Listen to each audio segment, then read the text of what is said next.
睇睇下，我覺得個故仔有啲唔合理。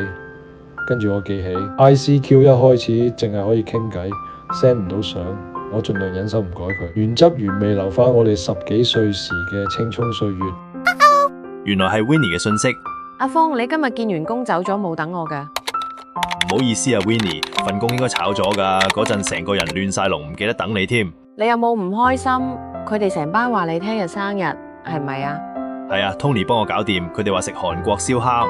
呢個 Tony 係我讀高中嗰陣嘅好朋友。係啊 Tony 個伯公叫埋我，你聽日會唔會揸車？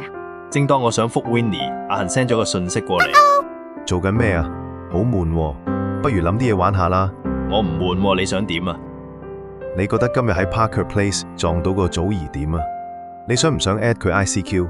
我心入面諗，祖兒個女仔生得細路女咁可愛個樣，即刻令我覺得好開心。第一次見佢嘅印象，就覺得佢係個永遠都唔會有一日唔開心嘅人。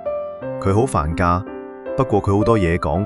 等我 send 佢 ICQ number 俾你。我用阿恒俾我嗰個號碼加咗祖兒之後，等咗好耐，祖兒都未加返我。我覺得有啲奇怪，於是就問阿恒：佢今日有冇上網？你做咩咁緊張啊？阿峰，你係咪中意咗佢啊？你係咪黐線？你又話悶，又叫我加佢。其實呢，已經唔係第一次阿恒拎女仔同我講笑，所以我都好似慣晒咁。講返轉頭，你聽日生日會見到 Heidi 啦，係唔係？係，講真，嗰樣真係值得開心嘅事，真係好想快啲到聽日。喂，咁你聽日做乜嘢？冇咩啊，聽日下午你得閒冇嘢做啊嘛，同我打下網球好唔好？我最近食多咗，肥咗啲，你咁瘦，做運動大隻啲反而可以增肥㗎。喂喂，你仲喺咪度啊？唔睬人嘅，你聽晚會唔會揸車？可唔可以車埋我啊？仆街唔記得咗覆 Winnie， 我聽日揸車啊 Winnie， 你俾你屋企地址我，6點半到你屋企 ，OK？ 12點啦，而家係9號，生日快樂啊，阿峰，聽日見。唔該晒，你會唔會車我返屋企啊？12點啦，生日快樂啊，壽星仔。5月9號，天氣唔算好差，可以話係幾好噶，冇咗春尾嗰種又凍又熱嘅天氣，熱咗少少啦。個太陽好似要唔留情面咁曬住每個人，俾人一種好實在嘅季節感覺。我嘅生日派對喺夜晚8點喺一間韓國燒烤店舉行。雖然我高中嘅朋友唔係個個都嚟到，但係都嚟咗12個好老友。入邊有搞手 Tony， 仲有前日喺電台面試嗰陣撞到同我一齊到嘅 Winnie。Heidi 好早就嚟咗，着住成身黑色，化咗個淡妝，清清地。與其話係我嘅生日派對，不如話係舊生聚會仲似啲。食完飯 ，Heidi 要第一個走，我望出餐廳外面見到個男仔揸車接咗佢走。Heidi 走咗，我突然冇咩心機玩，剩低嘅朋友跟住同我去卡拉 OK 搵開心。其實玩到差唔多12點，我已經想走，開車送到 Winnie 返屋企。喂，唔該晒，生日快樂啊！ Winnie 落車之前突然間攬咗我一下，我聞到佢身上面嘅香水味。其實我真係冇咩心機，我客客氣氣咁應返佢。Thanks Winnie。Good night, safe drive。返到屋企望下個鐘，已經1點幾啦。沖完涼，冇乜眼瞓，開電腦，突然之間我收到呢個信息。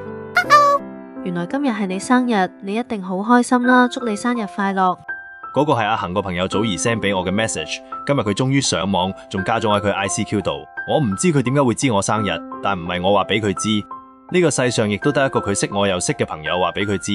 於是我好有禮貌咁回覆佢，衷心多謝你，祖兒。琴日係阿恒同你慶祝。係啊，我好簡單咁答。你成日出街去到好夜先返屋企咩？都唔係，都係近排忙啫。我答呢個都係事實。你係咪識咗阿恒好耐㗎？佢原來對阿恒啲嘢有興趣喎。識得阿恒都幾耐啦，差唔多1年啦。你成日同佢一齊玩㗎？係啊，所以俾佢搞到好忙。我將冇時間嘅原因全部賴晒阿恒身上。阿恒係個好生猛嘅人，同佢一齊實唔會悶親。祖兒對阿恒作出呢個評價，我都幾認同。都唔係嘅，我同佢有時都會好悶㗎。